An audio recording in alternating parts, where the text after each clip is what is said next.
Justamente ayer hemos hablado de administración de antibióticos, hemos platicado también acerca de administración de vasoactivos. Espero que hayan preguntas para poder también a resolverlas, ¿no? Hoy día sí vamos a hablar acerca de ventilación mecánica, ¿no? Hoy día vamos a tratar de tres puntos básicos, lo que es anatomía respiratoria, lo que es fisiología respiratoria y lo que es en sí cuidados de ventilación mecánica. En lo que es ventilación mecánica en cuidados, vamos a ver lo que es partes del ventilador, vamos a ver armado, humidificación, tanto activa como pasiva.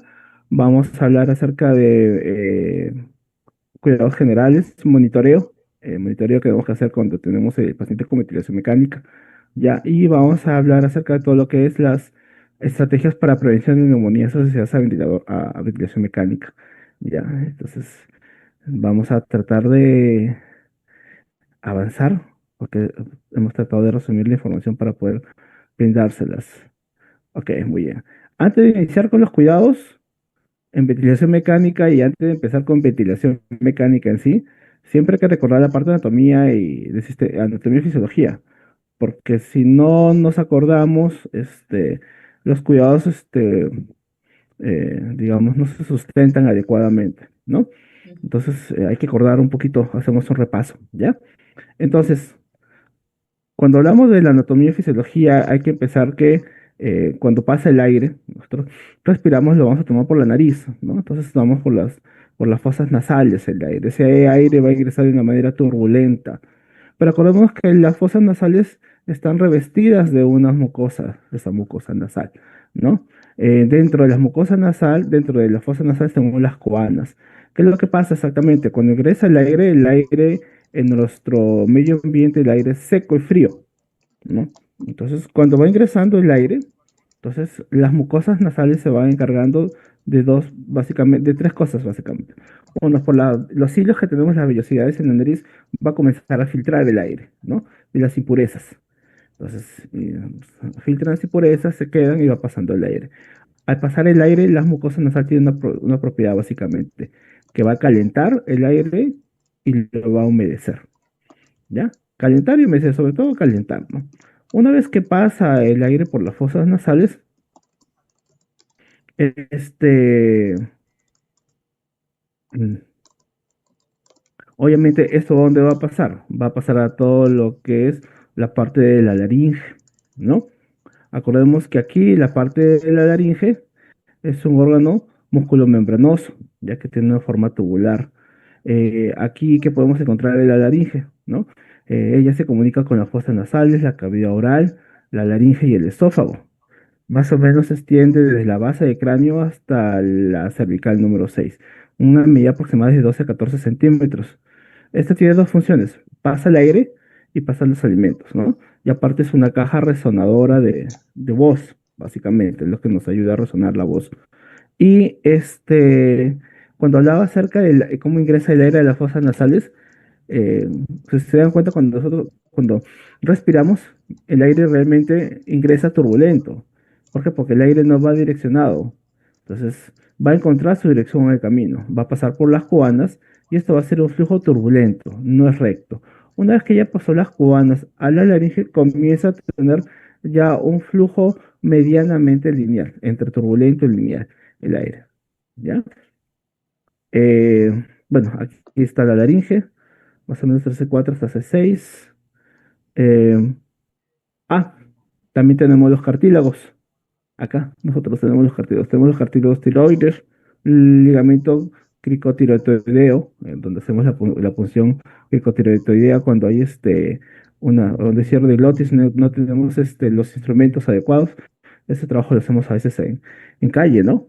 Cuando no tenemos un bisturí, así como otro dispositivo que tenga filo, pues abrimos cuando no tenemos las herramientas y cuando hay un cierre de glotis bastante severo, ¿no? Acordémonos que aquí alrededor de los cartílagos de la laringe tenemos también lo que es arriba de los huesos hioides, la membrana tiroidea, el cartílago tiroides, y también está acompañado por la glándula tiroides, que aquí vamos a ver que es muy importante, porque es muy importante, ¿no? En los varones se nos nota más lo que es el cartílago tiroides, ¿no? Como la manzanita de Adán es conocida. Aquí hacemos la punción la cricotiroidotomía, ¿no? Justamente acá, ¿no? En la membrana cricotiroidea. Justamente es esta, acá, en esta, donde estamos señalando. Ahí se hace la punción en caso de una emergencia cuando la vía aérea se cierra, ¿no? Tenemos también la epilotis. La epilotis básicamente es esa válvula que nos ayuda al pase del aire cuando se va a la parte de la tráquea y se cierra la parte del esófago, ¿no? Para que no pase. Y cuando comemos, esta se cierra la parte de la tráquea y se abre para la parte del esófago para que pasen los alimentos del tracto digestivo, ¿no? Es una válvula. Y cuando nosotros, si continuamos un poco más allá del epílotis y vemos ya las fosas a las cuerdas vocales, nosotros vemos las cuerdas vocales. Cuando vamos a entubar se ven como una V, ¿ya? Pero es una V invertida, se ve realmente, ¿no? Entonces aquí están abiertas, se ven básicamente así. Entonces, se coloca el laringoscopio, por debajo, pasa la lengua por debajo de la vallécula, entonces se extiende y se ve la V, ¿no? Que son las cuerdas vocales, perdón. Estas permiten también lo que es la fonación. Acordémonos que por aquí debe que pasar el tubo orotraqueal cuando hacemos la intubación. Bueno, lo hace el médico la intubación en las salas de emergencia, en las salas de cuidados intensivos o emergencia, ¿no? O su utilización dependiendo del paciente. Entonces aquí va a pasar el tubo orotraqueal, ¿no? Entonces sí va a haber un momento que el tubo va a rozar con las cuerdas vocales. Entonces, a veces cuando retiramos el tubo, le decimos al paciente tosa, pero no hable, ¿no? ¿Por qué? Porque las cuerdas vocales están inflamadas. Entonces, decidimos como los cuidados todavía no hable, ¿no? Hasta que vaya tosiendo, vaya respirando adecuadamente y poco a poco ya vaya hablando el paciente, ¿no? La función de la laringe, uno retiene partículas, ¿no? De polvo en la capa de moco. Cierra la glota durante la deglución y es el órgano de la fonación, como hemos hablado, ¿no? Después tenemos a lo que es la tráquea. La tráquea es un órgano flexible, es extensible y elástico. Sigue a la laringe en todos sus movimientos. Cuando se eleva, este, esta se eleva, se dirige hacia arriba. Ah, hago esto, extiendo y esto se eleva un poco, ¿no? Incluso cuando hacemos una tracción táctil, la laringe se puede movilizar, ¿no? Aquí vamos a ver por qué. Acordémonos que decíamos que los huesos acá de la tráquea, encima de la tráquea tenemos lo que es la glándula tiroidea, ¿no? La tiroides en este caso. Pero también es un órgano bastante irrigado la tráquea. Entonces, adelante de la tráquea pues tenemos el istmo de tiroides, que es este. Tenemos un tronco venoso bacrocefálico izquierdo. Tenemos la carótida izquierda, el callado aórtico y el timo, ¿no? Este, por debajo de la tráquea tenemos a los bronquios a nivel de la carina, que de aquí vamos a ver. Pero me quedo sobre todo sobre el sistema que está irrigando la tráquea. Al tener ese sistema de irrigación, que no solamente compete de la tiroides, también está todos los vasos grandes, hace que la tráquea sea un órgano irrigado, ¿no? ¿Qué es lo que pasa? Que cuando nosotros colocamos el tubo orotraqueal, que ya vamos a ver, hay un globo que se llama el balón de neumotaponamiento, que se infla para qué, en caso de niños grandes y en adultos, se infla para qué, para, uno, sostener lo que es acá, el balón el tubo orotraqueal, y el otro es para evitar que las secreciones que se acumulen por encima bajen, ¿no? Probablemente ese globo se infla y tiene una presión, básicamente, ¿no? Entonces, esta tráquea, como es un órgano irrigado, soporta cierto tipo de presiones. ¿Qué es lo que pasa si le aumento más presión? Esto se hace como una úlcera por presión, una lesión por presión, ¿no? Al inflar, sobreinflar el balón de neumotaponamiento, ese globo va a presionar mucho la pared interna de la tráquea y esto va a producir lesiones, ¿no? Como traqueomalacia, puede incluso tener otro tipo de úlceras dentro de. Entonces, en pandemias hemos tenido pacientes que incluso ha habido tanta lesión por tráquea, incluso ha habido resección de anillos de tráquea. ¿no? ¿Por qué? Porque no hubo ese control de la presión del balón de neumotaponamiento. Más o menos la presión que soporta la tráquea de adentro de la parte interna, que hay una presión más o menos de 20 hasta 30 centímetros de agua, ¿no? Por eso uno de los cuidados de enfermería es cuando tenemos pacientes con tubo traqueal y ventilación mecánica, medimos el balón de neumotaponamiento y tiene una presión entre 20 a 30 centímetros de agua. Ese es nuestro parámetros, ¿ya? De 20 a 30 centímetros. Y aquí lo vamos a ver cómo se mide, ¿no? Pero hay que reconocer y saber por qué, porque es una zona bastante irrigada, ¿ya? Más o menos la tráquea mide de longitud en varones 12 centímetros, en mujeres 11 centímetros, un diámetro transversal de 20 milímetros, antero-posterior de 10 milímetros. Obviamente el calibre va cambiando con la edad, ¿no? Entonces ya en adolescentes más o menos entre 13 a 15 milímetros, más o menos. Si se dan cuenta, la tráquea tiene anillos, ¿ya? Pero esos anillos son incompletos, no dan toda la vuelta, no, solamente quedan acá. Ese es un anillo incompleto. En la parte de abajo tiene un músculo, este es un músculo traqueal llamado Reisense, ¿no? Que nos ayuda, pues, nos ayuda a contraer, ¿no?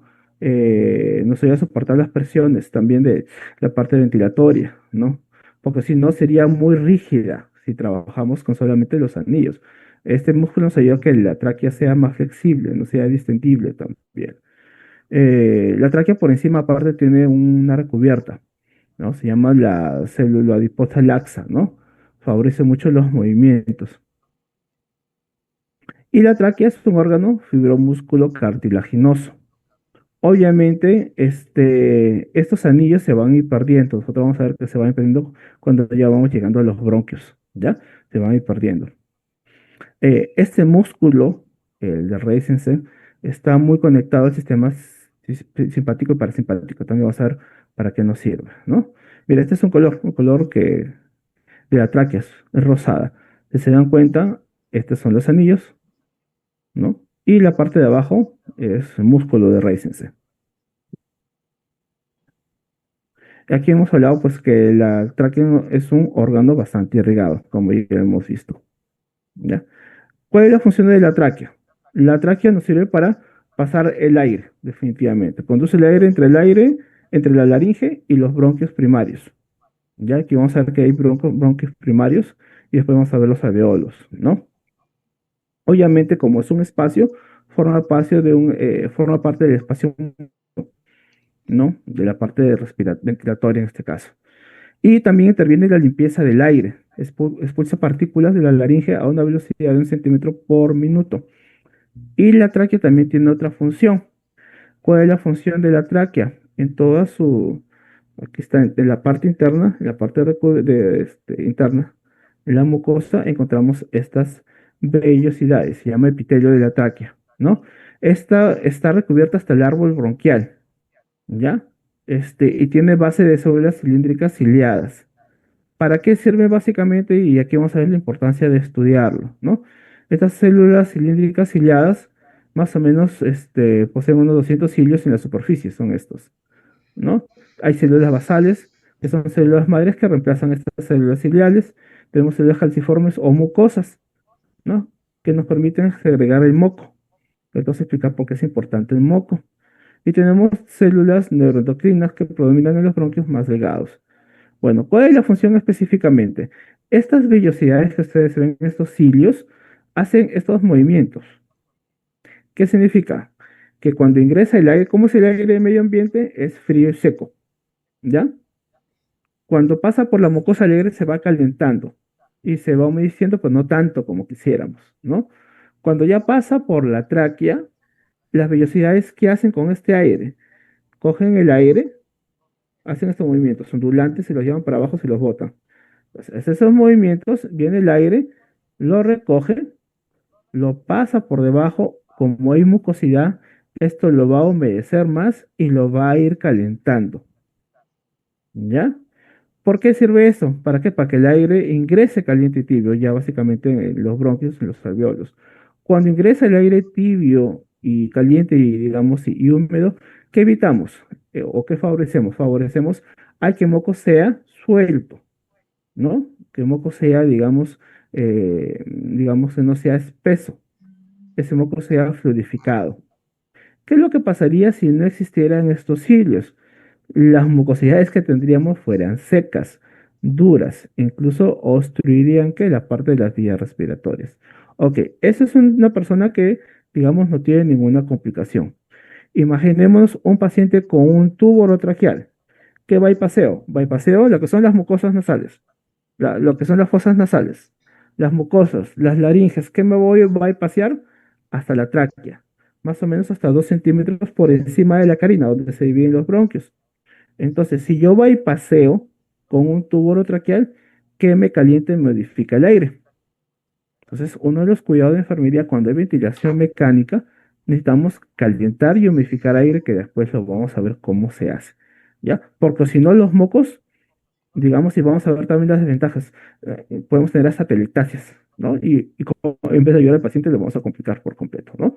Entonces, para esto sirve. E incluso cuando el aire se deja de humidificar y calentar y en ventilación mecánica, estos cilios se van muriendo y son todavía difíciles más o menos en reactivarse, ¿no? Entonces, pobre paciente otra vez en vez de ayudar, va a retroceder, ¿no? Entonces, ahí sí hay que tener mucho cuidado de cuidar estos cilios, básicamente. Ese es el transporte del moco ciliar. Eso funciona de esta manera, ¿no? Tienen movimientos ondulantes, traen el aire, bajan y lo desechan. Incluso cuando nosotros exhalamos, y nos vamos a un vidrio, y hacemos botamos el vaho, vemos que es húmedo. Claro, obviamente, ¿por qué? Porque esta humedad va a salir, ¿no? Va a salir. Y eso también nos ayuda para generar un tipo de cuidado, ¿ya? Pero es importante saber cómo sale este aire caliente y húmedo, ¿ya? Ok, aquí llega la tráquea, todavía aquí tenemos la tráquea. Esta zona que se llama la bifurcación, aquí ya tenemos la bifurcación porque está el bronquio derecho, bronquio izquierdo, este, bronquio izquierdo, perdón, y derecho. Esa se llama carina, ¿no? Y aquí se van aumentando la ramificación, tanto derecha como izquierda. Entonces, y si ustedes se dan cuenta, tienen una forma como si fuera un árbol, ¿no? Entonces nosotros llamamos que se llaman Y si ustedes se dan ramificaciones arboriformes. Obviamente va a haber, digamos, cuando se divide el bronquio, va a haber como generaciones de bronquios. E incluso vamos a encontrar bronquios respiratorios, donde vamos a encontrar algunos alveolos, hasta llegar a las zonas básicas, ¿no? La unidad funcional de todo el sistema respiratorio, que son los alveolos, donde se hace el intercambio gaseoso, que ahí debemos llegar, ¿ya? Por ejemplo, esta es la vía aérea en el humano, de acuerdo a Weibull, que nos da esa clasificación. Tenemos las tráquea, aquí está la carinda, se divide en bronquio derecho, bronquio izquierdo, y obviamente hay ramificaciones. Esas ramificaciones se llaman bronquiolos. Más o menos hasta la 17ª generación de las ramificaciones encontramos bronquioles de tipo respiratorio. Aquí encontramos algunos alveolos. En algunos se puede hacer intercambio gaseosos, en otros no. Hasta que cuando más o menos a la generación número 20, digamos, tipo de tejido ya se convierte básicamente en dos ductos alveolares. Y en la generación más o menos entre 22 a 23 de ramificación ya encontramos los sacos alveolares, ¿no? Básicamente, entre los alveolos respiratorios y los sacos alveolares se hace el intercambio gaseoso. Ahí donde donde es la unidad funcional de todo el sistema respiratorio, ¿no? Esa se llama la zona de transición respiratoria, ¿ya? Y la zona de tráquea, bronquios principales y algunos bronquios secundarios se llaman como zona de conducción de que de aire, ¿ya? Muy bien, y es importante conocer también la anatomía en cuestión de cuando llevamos la tráquea, la carina y la división de bronquio derecho e izquierdo. ¿Por qué? Ya, uno, porque el tubo debe quedar más o menos 2 a 3 centímetros por encima de la carina.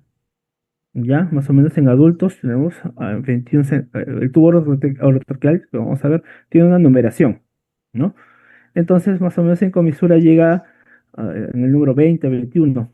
Entonces lo mantenemos. Obviamente lo ponemos acá, ponemos hasta 22 centímetros, pero mantenemos. ¿Cómo lo observamos? Lo observamos por placa radiográfica. Por placa radiográfica observamos que el tubo está por encima de la carina, ¿no? Y como vamos a observar, emites una placa radiográfica. ¿Qué es lo que pasó acá? Si usted ve en la parte negra, es una parte ventilada. El paciente está con un tubo traqueal, ¿ya? Pero si usted ve en la parte izquierda, es blanca, no está ventilada. ¿Qué pasó acá? Entonces es parte importante.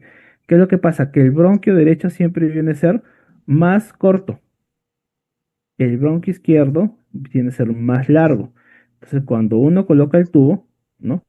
A veces el tubo, ¿a dónde va? Va por ser más corto, es al bronquio derecho. Se ventila lo que es el pulmón derecho, pero no el izquierdo.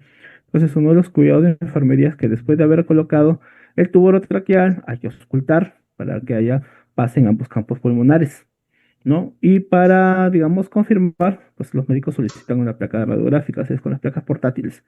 Observamos y observamos que el tubo debe estar por encima de la carina, mejor dicho, por acá debería estar. No debería estar acá, sino acá, ¿no? Y este es el balón de neumotaponamiento, ya que nos ayuda a fijar el tubo y evitar que las secreciones bajen también a la zona inferior del tracto respiratorio, ¿no? Entonces, ese es uno de los cuidados que también nosotros tenemos que tener. Observar placa radiográfica cuando colocan tubo y necesitamos auscultar para que auscultemos adecuadamente el paso de ambos campos pulmonares. Básico en enfermería. Eso sí, cuando haya ventilación mecánica, uno de los mejores amigos, que es aparte de los gases arteriales, aparte del monitoreo, es el estetoscopio. Hay que tenerlo que escuchar, hay que estar escuchando constantemente al paciente, ¿no?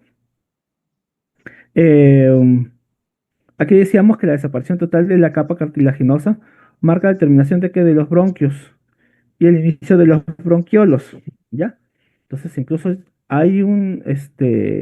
se produce cuando las estructuras llegan a medir hasta 1 milímetro de diámetro, eso es muy, muy pequeñito, ¿no? Incluso cuando estudiamos la anatomía de todo lo que son la parte de los sacos alveolares y todos los de los bronquiolos respiratorios hasta los sacos alveolares, nos decían que pueden medir hasta una cancha de béisbol. No, es enorme, ¿no? Sino que todo está reducido en nuestra caja torácica, ¿no? Eh, Acá está. Y llegamos a las unidades funcionales, que son los alveolos. Más o menos tenemos alrededor de 300 millones de alveolos, ¿no? Y cada uno puede medir entre 200 a 300 micras de diámetro, ¿no? Esto se ha calculado que si se extienden, pueden medir hasta 143 metros cuadrados. Súper enorme, bastante, en lo que todo está contenido en nuestra caja torácica, ¿no? Estos alvéolos pues tienen tejidos, ¿ya? Están formados por tejidos. Básicamente, nosotros llamamos los neumocitos, tipo uno, tipo 2 y tenemos los macrófagos alveolares. ¿Para qué me sirven los neumocitos tipo uno? ¿No? Estos se unen con los neumocitos tipo 2 por medio de uniones exclusivas que evitan el paso del líquido extracelular. Mejor dicho, acá está el alveolo, aquí está, ¿ya? Entonces, estos son los neumocitos tipo uno, si se dan cuenta, ¿ya? Básicamente forman con los tipos 2 y forman ¿qué? Una capa para evitar que el líquido extracelular ingrese a la parte interna, al intracelular. Esto pasa mayormente, por ejemplo, en neumonías, por ejemplo, que es un alveolo donde los neumocitos tipo uno, como la capa, ha sido destruida, ¿no? Y el líquido ingresado, este es tipo uno. Lo que son los neumocitos tipo 2, básicamente producen proteínas, el surfactante. ¿Para qué me sirve el surfactante? Si nosotros vemos las imágenes, los alveolos son como unos globitos, ¿no? Entonces, ese surfactante nos ayuda a expandir el alveolo para evitar que se colapse, ¿no? Eso me sirven los neumocitos tipo 2. Obviamente que se colapse en el momento de la inspiración, porque en la inspiración se mantiene, tanto en la inspiración y la expiración, el alveolo se mantiene así, extendido. Obviamente que el surfactante y el resto tipo de proteínas es uno de los factores que nos ayuda también a mantener el alveolo así de esta manera, ¿no? El otro factor es la presencia de nitrógeno, ¿no? Acordémonos que cuando nosotros respiramos 100% aire. Del 100% aire respiramos 21% oxígeno, ¿ya? Pero tenemos otros aires. El aire que es, digamos, en gran cantidad es el nitrógeno, ¿no? Por eso es que los alveolos, aparte del surfactante, el aire que evita que se comprima, sí es el nitrógeno, no el oxígeno. Pero ¿cuál es el proceso que hace el intercambio gaseoso? Hace exactamente con el oxígeno y el dióxido de carbono, ¿no? O sea, aquí vamos a explicar en la fisiología. En lo que son macrófagos alveolares, pues están dispersos por toda la pared alveolar, en el tabique intraalveolar, en el espacio aéreo del alveolo, ¿no? Entonces, ellos van a fagocitar ¿qué? Partículas como polvo, ¿no? O algún tipo de microorganismos que ingresan. Entonces, es así están compuestos los alvéolos. Y los alvéolos entre ellos se comunican. Por ejemplo, acá tenemos un alvéolo como un corte, en el corte sagital y vemos que tiene poros, huequitos, ¿no? Eso se llaman los poros de Cons, mejor dicho. Si es que un alvéolo está bien ventilado y el otro alvéolo no, pues por a través de los alvéolos de Cons, estos se van repartiendo el aire, ¿no? ¿Para qué? Para que sean unidades funcionales y así pueda haber la mayor parte de intercambio gaseoso que nosotros como seres humanos requerimos, ¿no? Que se llaman los poros de Kohn. Ok, no solamente está la parte de las mucosas, de las fosas nasales, la laringe, la tráquea, los bronquios, bronquiolos, alveolos, también participan otro tipo de órganos, ¿no? Tenemos los músculos, tenemos músculos inspiratorios, los principales es el diafragma, ¿no? Y tenemos músculos expiratorios, ¿no? Que básicamente son los intercostales también, ¿no? Pero tenemos otro tipo de músculos que también intervienen en los procesos respiratorios acá, ¿no? Bueno, esto voy siguiendo para explicarlo básicamente en lo que es en la morfología, en la fisiología, ¿ya? Y obviamente los pulmones también están rodeados de ¿qué? De pleuras, ¿no? Esa pleura es una capa, como ven acá. Esto evita que el parénquima del pulmonar esté expuesto. Debe tener esa capa. Esa capa, digamos, ayuda a resbalar cuando hay contacto con las costillas. Entonces, cuando inspiramos, esto sube, ¿no? Cuando baja, ahí el pulmón tiene una fricción. Para evitar que se lacere, tenemos a las pleuras. ¿Ya? Muy bien. Vamos a la parte de fisiología para ir avanzando, porque este tema sí lo quería tocar de manera somera. Solamente son recordares. Ok. Y vamos a la fisiología del aparato respiratorio, ¿no? Entonces, acá tenemos dos cosas que hay que aprender. Que cuando hablamos de la fisiología, una cosa es ventilación y otra cosa es intercambio gaseoso, ¿ya?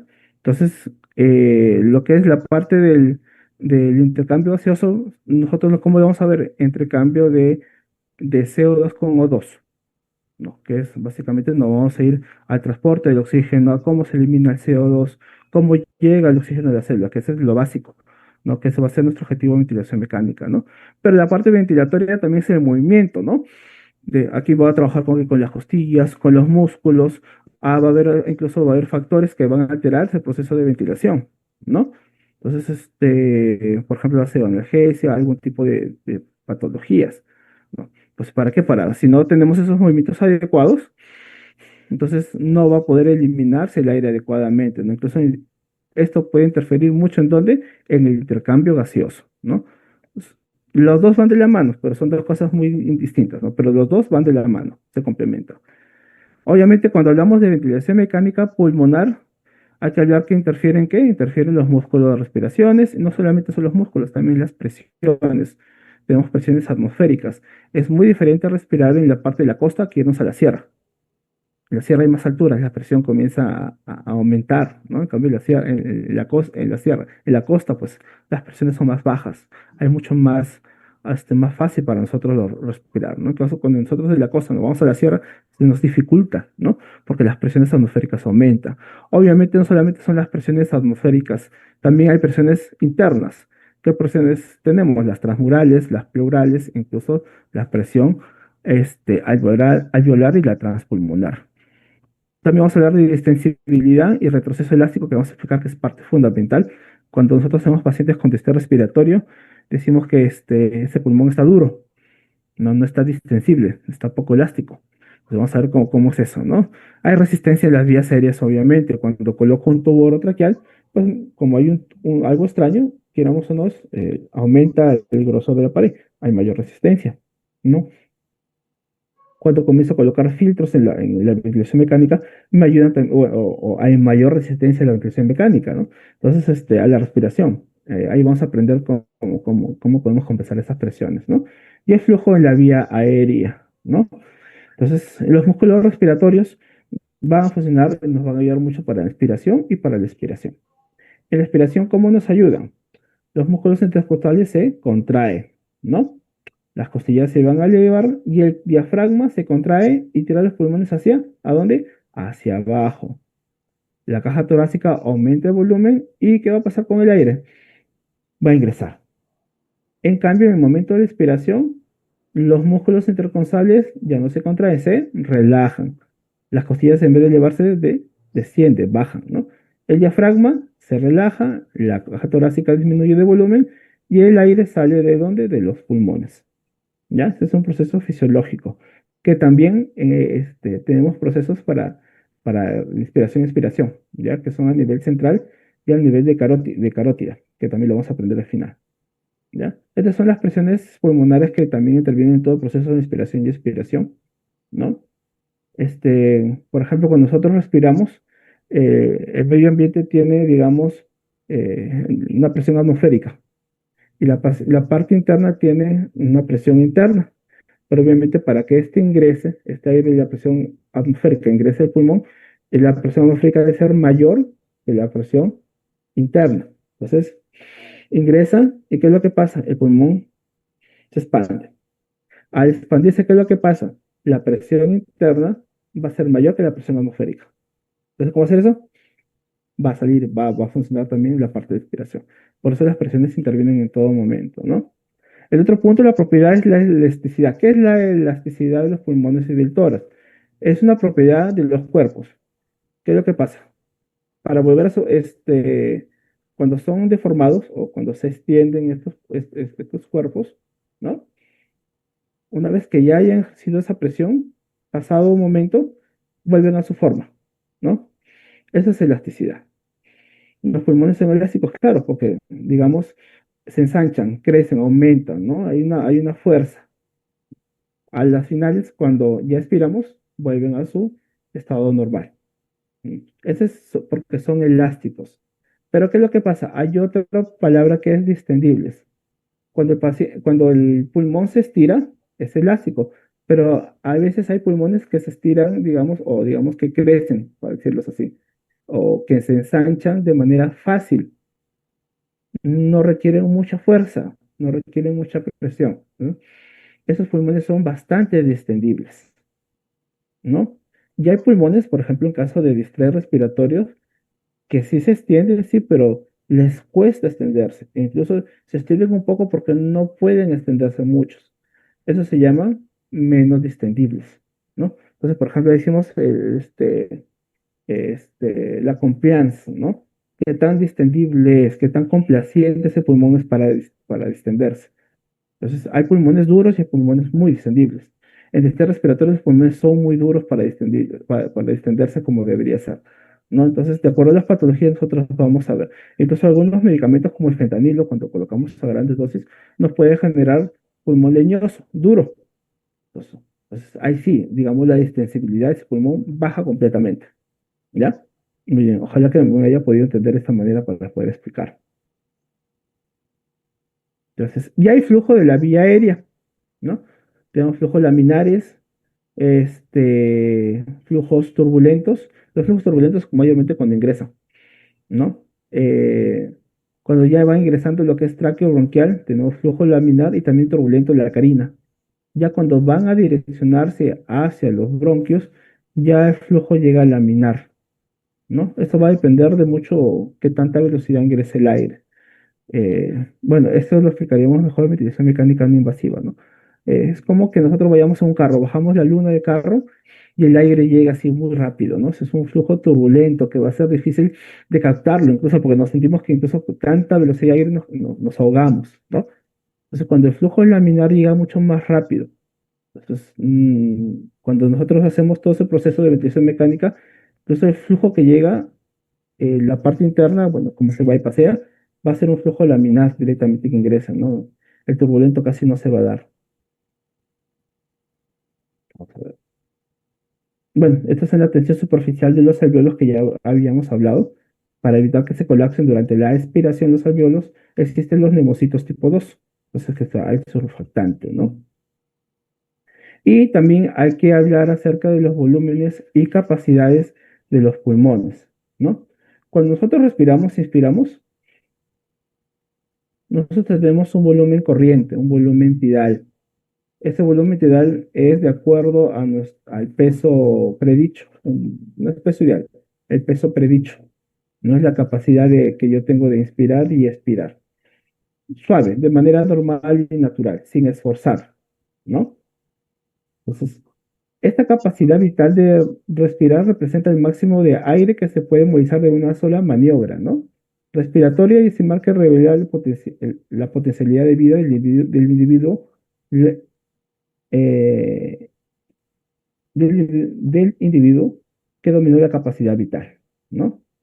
Entonces, eso es lo que respiramos comúnmente. Pero también tenemos, perdón, aquí me fui, tenemos volumen de reserva inspiratorio, volumen de aire que aún se puede inspirar al final de una inspiración de volumen corriente. ¿Cómo es esto? Más o menos el volumen tidal de un adulto promedio es de 500 mililitros, ¿no? Entonces es normal. Si yo inspiro y si hago otro esfuerzo, ensancho mucho más mis pulmones. Ese es el volumen de reserva inspiratoria que yo puedo hacer, ¿no? Eso es cuando yo hago una inspiración forzada, ¿no? Más o menos son unos 3100 mililitros de aire que puedo tomar, ¿no? Por eso es una inspiración muy exagerada, ¿no? Y tenemos también lo que es el volumen de reserva, volumen de reserva expiratorio. Es por medio de una expiración forzada, aún puede ser exhalado al final de una expiración de volumen corriente normal. ¿Qué quiere decir? Cuando yo expiro y expiro normal, es un volumen corriente, el tidal, el normal. Ya. Si inspiro mucho, hago una prueba más, de final de mi inspiración, inspiro mucho más ese volumen de reserva inspiratoria. Y cuando expiro, y hago un esfuerzo como tratando de sacar lo que tengo, eso se llama volumen de reserva expiratorio, ¿ya? Que se puede sacar, son más o menos 1200 mililitros de un adulto promedio. Pero ¿qué es lo que pasa? Los pulmones no se pueden quedar sin aire. Siempre va a quedar un volumen residual. ¿Por qué? ¿Por qué debe quedar? O si no se colapsaría completamente todo el pulmón. Entonces, para volver otra vez, esto tomaría mucho tiempo y la vida no se daría. Por eso ese volumen de reserva residual queda completamente, ¿no? Entonces, y ese volumen de reserva residual con los volúmenes de reserva inspiratoria forman capacidades. Tenemos dos capacidades, capacidades inspiratorias y las capacidades residuales funcionales. Cuando hablamos de capacidades inspiratorias, es la suma del volumen tidal más el volumen de reserva inspiratorio, ¿ya? Y tenemos lo que es la capacidad residual funcional, residual, ¿no? Entonces, esta es la suma del volumen residual de reserva respiratorio más el volumen residual. Más o menos son 2400 mililitros. Y tenemos lo que es la capacidad vital. Y la capacidad vital que nos ayuda al intercambio básicamente de aire, inspiración y expiración, es la suma del volumen tidal más el volumen de reserva inspiratoria, que es la capacidad inspiratoria, más lo que es el volumen de reserva expiratorio. Esa es la capacidad vital. No se puede meter el volumen residual porque si no nos quedaríamos sin aire, colapsaríamos completamente. Y la capacidad total de volumen de un pulmón sano es de 6000 mililitros más o menos. ¿Ya? ¿Para qué todo este proceso? Para intercambiar los gases. La unidad funcional de todo el sistema respiratorio es el alveolo.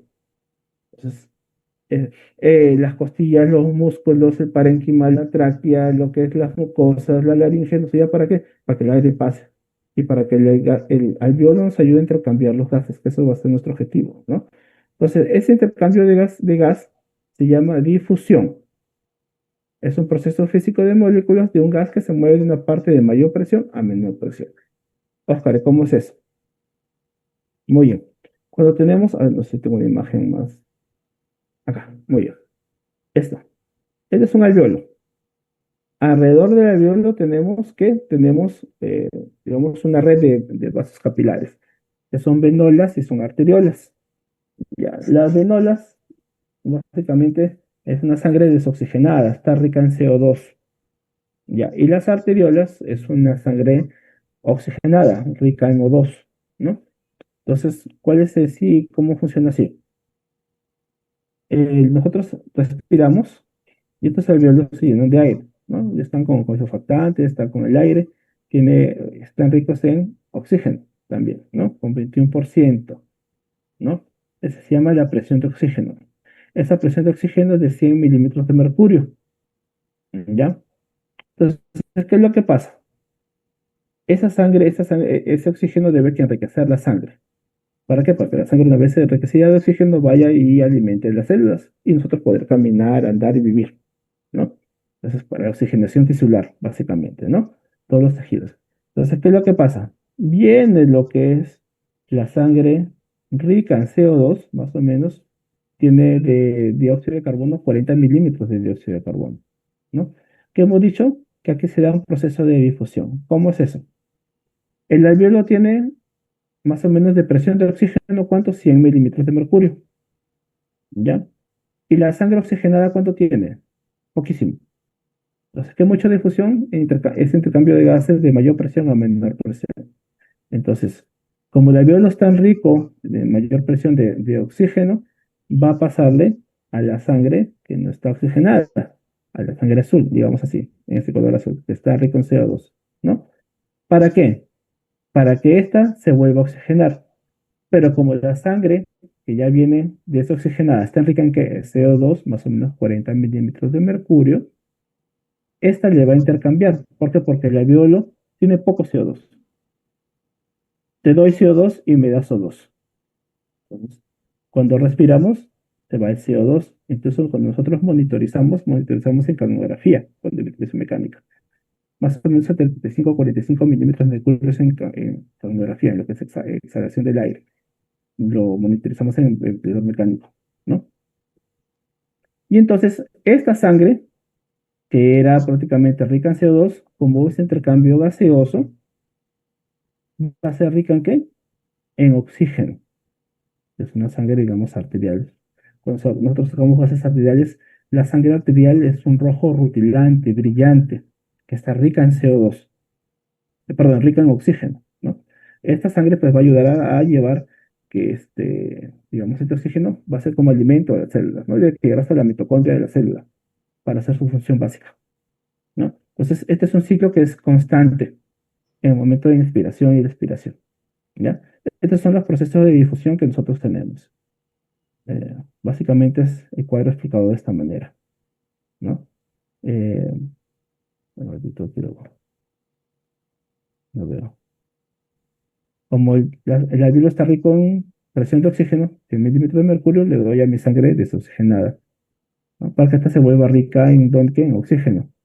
Y como es rica en CO2, le doy CO2 a donde el alveolo para que sea exhalado, ¿ya? Y así es un ciclo que va constantemente, constantemente, ¿ya? Ese es el proceso de difusión. Pero no solamente tenemos los procesos de difusión. Cuando el paciente está en ventilación mecánica, una manera de medir que el paciente esté haciendo estos procesos adecuadamente es, uno, gases arteriales. Ahí medimos nosotros lo que es PO2 y PCO2, ¿no? El PO2 entre 80 a 100 milímetros de mercurio y el CO2 más o menos entre 35 a 45 milímetros de mercurio en valores, ¿no? Entonces de ahí comenzamos a diagnosticar de acuerdo al pH. O sea, ahí de acuerdo al PO2, pues hay hipoxemia, hiperoxia, o si está en oxígeno normal, y el CO2, a veces está el paciente en hipocapnia o hipercapnia, ¿ya? Entonces, estos son diagnósticos que nosotros también tenemos que manejar. Y también otra manera indirecta, pues, son el CO2 exhalado, que se colocan los dispositivos, que también vamos a ver, y a través de la saturación, que también vamos a explicar un poquito cómo funciona esto, ¿ya? Pero todo forma parte de la ventilación mecánica porque son cuidados que nosotros debemos observar y debemos de tener. Y también hay que entender que el sistema respiratorio es un sistema de perfusión, ¿ya? Eh, Cosa básica, nada más. En la parte de todo lo que es el parénquima pulmonar y hay vasos, hemos hablado, ¿no? Vasos. Las partes por la misma presión, las partes de las bases son mayormente las perfundidas, las que tienen mayor perfusión.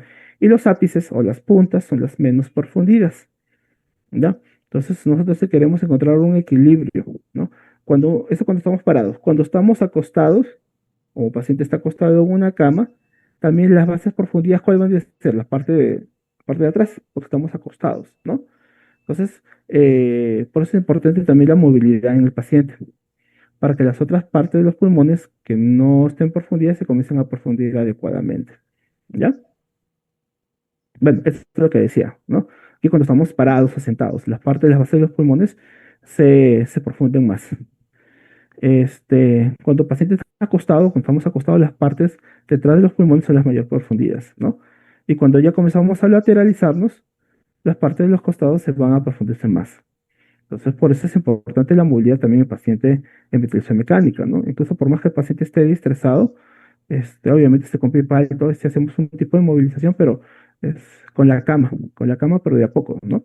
Están con los pies paltos, están con relajación neuromuscular, es otro tipo de manejo.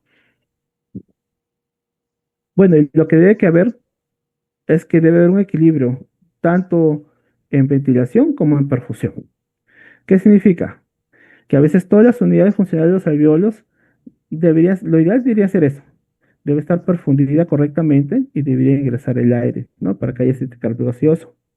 Pero ¿qué es lo que pasa? A veces hay procesos fisiológicos o procesos patológicos donde piden ese equilibrio, ¿no? Por ejemplo, hay unidades funcionales como alvéolos que están bien profundidas, pero el aire no llega, ¿no? No llega, puede ser por un broncoespasmo, por una obstrucción, o porque pues está muy demasiado profundida la zona, ¿no? Y también tenemos zonas donde hay digamos, buen pase de aire, ¿no? Pero ¿qué es lo que pasa? En la parte de los capilares, de las venolas y las arteriolas, hay obstrucción, ¿no? Hay obstrucción.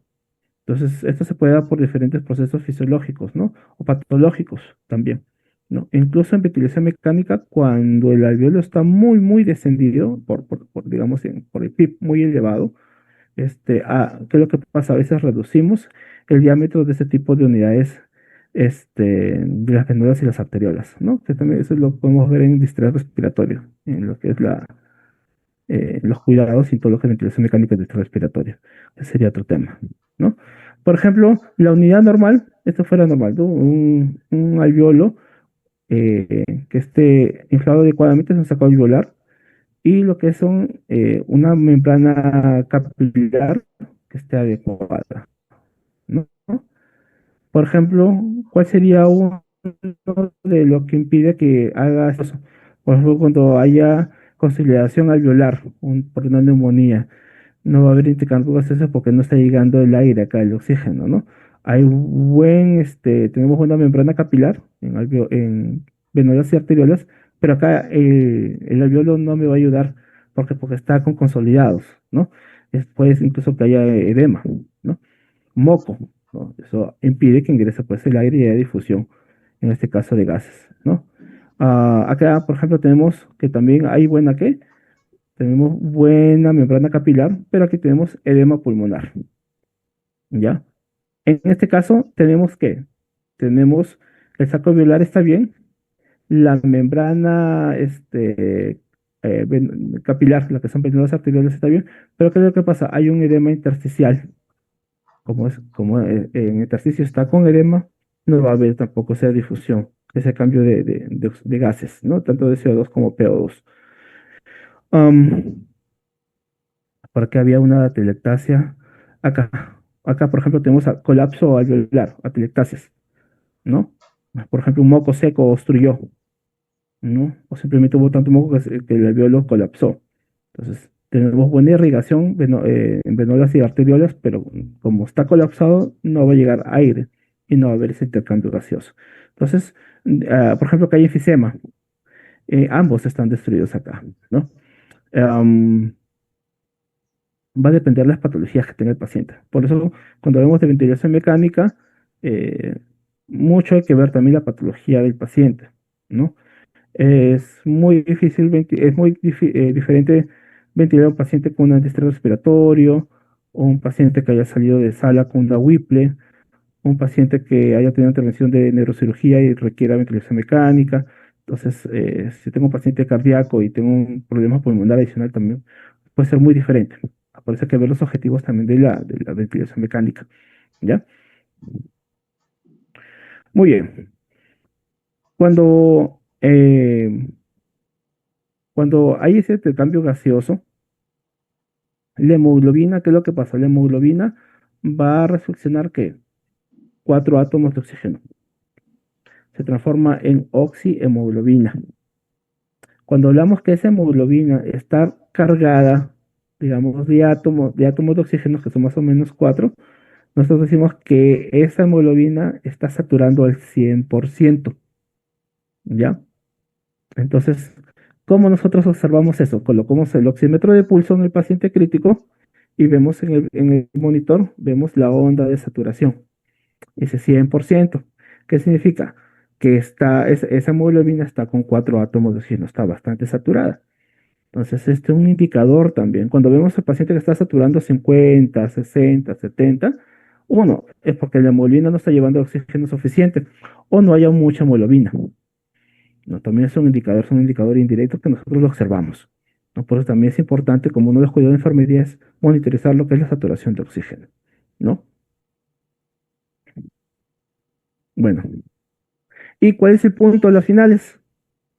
Es que ese oxígeno, lo transporta la hemoglobina, lo lleve ¿dónde? A la célula. ¿No? Básicamente, ese nutriente lo va a llevar a la célula específica donde las mitocondrias de las células. ¿Para qué? Para que sea utilizada como energía. Esto va a ser sintetizada como ATP.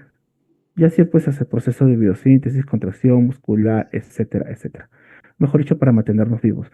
Por eso es importante lo que es el proceso de respiración, ¿no? Los finales, para la respiración celular, ¿no? Y obviamente nosotros hacer todos los funcionamientos, o toda nuestra vida, el cotidiano, el día a día. Ok, ¿cómo se regula la respiración? Tenemos por macroreceptores, ¿no? Los básicos que se dan, pues, uno lo que es a nivel central del cerebro, que es a través del hipotálamo, ¿no? Y también tenemos los quimiorreceptores, que se dan a través del seno carotideo y el callado aórtico. Entonces vas a ver, los quimiorreceptores se dan a nivel de dos, digamos, de dos lugares, los centrales y los periféricos. Los dos se relacionan. Miren, cuando hablamos de quimiorreceptores centrales, que básicamente están en el hipotálamo, estos, por ejemplo, no detectan lo que es presión de oxígeno. Detectan que cambios en el CO2, ¿no? Cambian en el CO2. Y los macroreceptores periféricos, que están en la carótida y en la aorta, estas detectan presión de oxígeno, a diferencia de los centrales.